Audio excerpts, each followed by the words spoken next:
Hi everyone, welcome back. This week we are finishing the book of Numbers. So let's get started with chapter 33. The following are the stages by which the Israelites journeyed up by companies from the land of Egypt under the guidance of Moses and Aaron. By the Lord's command, Moses recorded the starting places of the various stages. These starting places of the successive stages were: they set out from Ramses in the first month on the 15th day of the first month. Ramses he was the Pharaoh of Egypt. On the Passover morrow, the Israelites went forth in triumph in view of all Egypt. While the Egyptians buried their firstborn, all of whom the Lord had struck down, on their gods too, the Lord executed judgments. Setting out from Ramses, the Israelites camped at Succoth. I'm gonna paraphrase. They then made their way from Succoth to Etham, Pi-Hahirith, Mara, Elim, Dopka, Alush, Rephidim, the desert of Sinai, Kibroth Hadavah, Hazeroth, Rithma, Rimmon Perez, Libnah, Rissa, Kehelathahath, Mount Shepherd, Harada, Makalath, Tahath Terah, Mithka, Hashmanah, Mosroth, Bene Jakan, Mount Gadad, Jabbatha, Abramah, Esban Geber, and Zin at Kadesh. A lot of places they went as they wandered through the desert. Remember, it was 40 years. Setting out from Kadesh, they camped at Mount Hor on the border of the land of Edom. We're starting at verse 37 here. Aaron, the priest, ascended Mount Hor at the Lord's command, and there he died in his 40th year from the departure of the Israelites from the land of Egypt, on the first day of the 5th month. Aaron was 123 years old when he died on Mount Hor. Now when the Canaanite king of Arad, who lived in the Negeb in the land of Canaan, heard that the Israelites were coming, setting out from Mount Hor, they camped at Zalmanah. After Zalmanah, they traveled through Punon, Abath, Ibrium, Dibengad, Almon, and Debai. This is rough. Diblathaim, the Alarm Mountains, the plains of Moab. Jumping to verse 50. The Lord spoke to Moses on the plains of Moab beside the Jericho stretch of the Jordan and said to him, "Tell the Israelites, when you go to cross the Jordan into the land of Canaan, drive out all the inhabitants of the land before you. Destroy all their stone figures and molten images and demolish all their high places. You shall take possession of the land and settle in it, for I have given you the land as your property. You shall apportion the land among yourselves by lot, clan by clan, assigning a large heritage to a large group and a small heritage to a small group. Wherever anyone's lot falls, there shall his property be within the heritage of his ancestral tribe.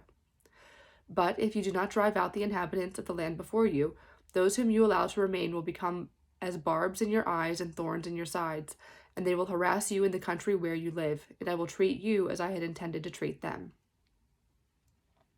Chapter 34. The Lord said to Moses, "Give the Israelites this order. When you enter the land of Canaan, this is the territory that shall fall to you as your heritage, the land of Canaan with its boundaries. Your southern boundary shall be at the desert of Zin along the border of Edom.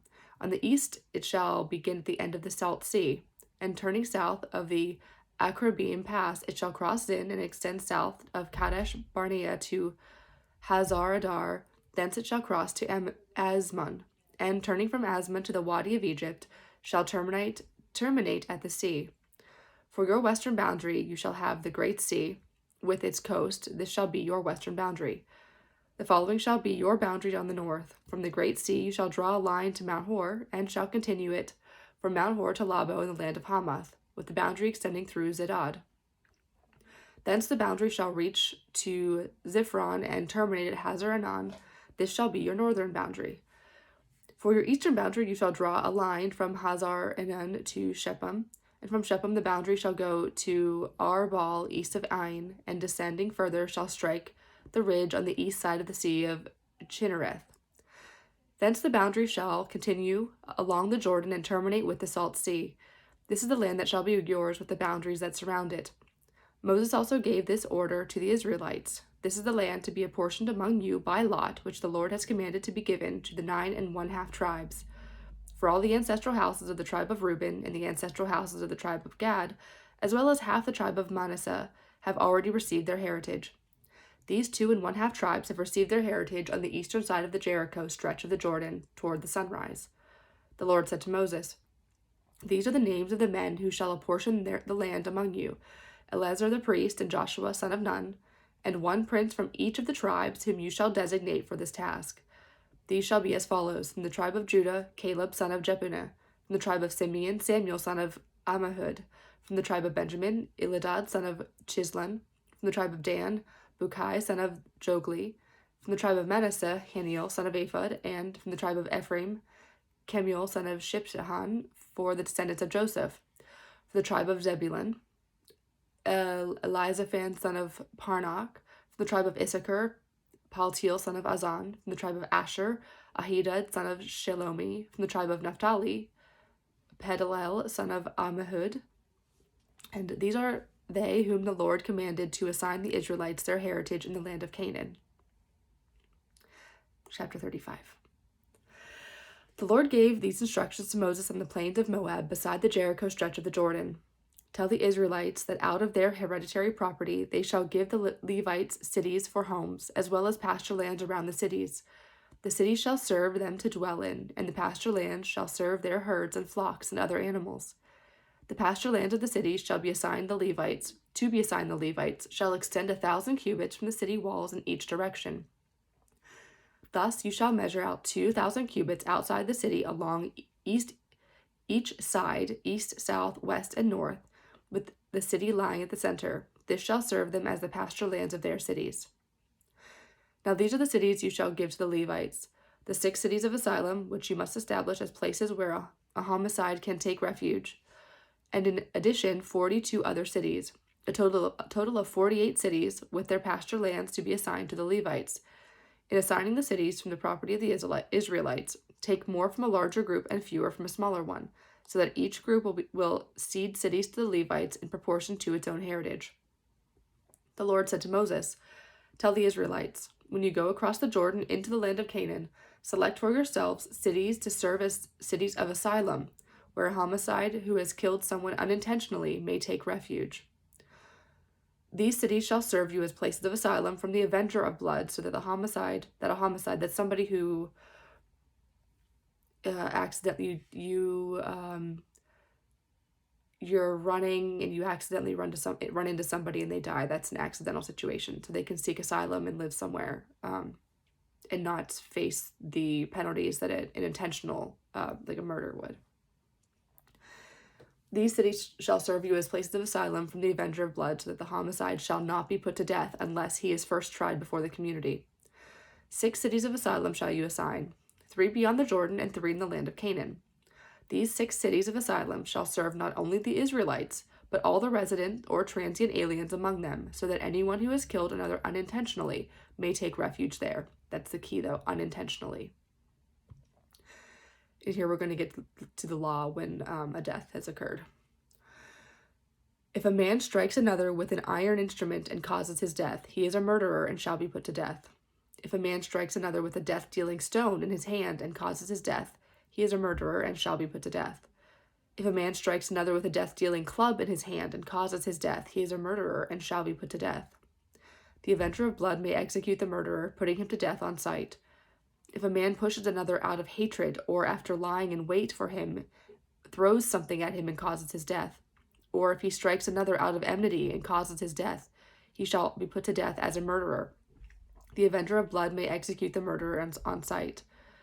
However, if a man pushes another accidentally and not out of enmity, or if without lying in wait for him, he throws some object at him, or without seeing him throws a death-dealing stone which strikes him and causes his death, although he was not his enemy nor seeking to harm him, then the community, deciding the case between the slayer and the avenger of blood in accordance with these norms, shall free the homicide from the avenger of blood and shall remand him to the city of asylum where he took refuge, and he shall stay there until the death of the high priest who has been anointed with sacred oil. If the homicide of his own accord leaves the bounds of the city of asylum where he has taken refuge, and the avenger of blood finds him beyond these bounds and kills him, the avenger incurs no blood guilt. The homicide was bound to stay in his city of asylum until the death of the high priest. Only after the death of the high priest may the homicide return to his own district. These shall be norms for you and for all your descendants, wherever you live, for rendering judgment. Whenever someone kills another, the evidence of witness is required for the execution of the murderer. The evidence of a single witness is not sufficient for putting a person to death. You shall not accept indemnity in place of the life of a murderer who deserves the death penalty. He must be put to death. Nor shall you accept indemnity to allow a refugee to leave his city of asylum and again dwell elsewhere in the land before the death of the high priest. You shall not desecrate the land where you live. Since bloodshed desecrates the land can have no atonement for the bloodshed on it, except through the blood of him who shed it. Do not defile the land in which you live, and in the midst of which I dwell, for I am the Lord who dwells in the midst of the Israelites. Chapter 36. The heads of the ancestral houses in the clan of descendants of Gilead, son of Machir, son of Manasseh, one of the Josephite clans, came up and laid this plea before Moses and the priest Eleazar and before the princes who were the heads of the ancestral houses of the other Israelites. They said, "The Lord commanded you, my Lord, to apportion the land by lot among the Israelites, and you, my Lord, were also commanded by the Lord to give the heritage of our kinsman Zephalad to his daughters." Remember we talked about that last week? But if they marry into one of the other Israelite tribes, their heritage will be withdrawn from our ancestral heritage and will be added to that of the tribe into which they marry. Thus the heritage that fell to us by lot will be diminished.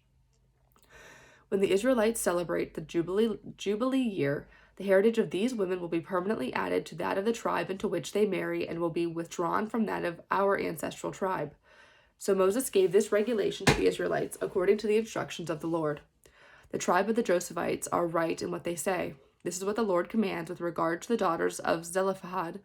They may marry anyone they please, provided they marry into a clan of their ancestral tribe, so that no heritage of the Israelites will pass from one tribe to another, but all the Israelites will retain their own ancestral heritage. Therefore, every daughter who inherits property in any of the Israelite tribes shall marry someone belonging to a clan of her own ancestral tribe, in order that all the Israelites may remain in possession of their own ancestral heritage. Thus, no heritage can pass from one tribe to another, but all the Israelite tribes will retain their own ancestral heritage. The daughters of Zelophehad obeyed the command in which the Lord had given Moses. Mahlah, Tisra, Hoglah, Milcah, and Noah, Zelophehad's daughters, married relatives on their father's side, within the clans of the descendants of Manasseh, son of Joseph. Hence their heritage remained in the tribe of their father's clan. These are the commandments and decisions which the Lord prescribed for the Israelites through Moses on the plains of Moab beside the Jericho stretch of the Jordan. And that's the end of the book of Numbers. The second of the 5 of the Pentateuch. That's the first 5 books, the Mosaic books.